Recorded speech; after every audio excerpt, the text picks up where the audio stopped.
अस्सलाम वालेकुम, good morning everyone. दोस्तों, बात करते हैं वो लोग जो वापस ओमान, दुबई या दीगर कंट्रीज में आना चाहते हैं अपने ममालिक से। ओमान ने तो खैर अभी तक अलाउ नहीं किया कि इवन के सऊदी अरेबिया ने जो है वो भी अनाउंस कर दिया कि कोई बंदा जो है सऊदी अरेबिया में नहीं आ सकता वापस। तो ओमान का भी ऐसा ही है, ओमान ने भी कहा है कि कोई भी बंदा जो है वापस अभी तक ओमान में नहीं आ सकता अनलेस कि उनके पास परमिशन हो।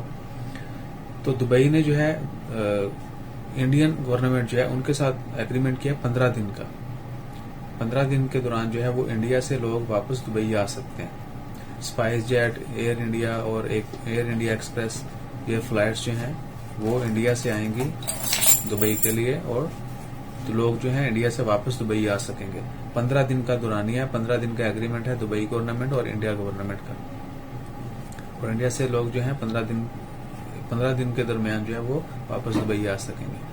सो all those who want to come back to Dubai UAE from India, they can contact to their relevant authorities, ministries, consulate office or embassies, and they can come back to UAE.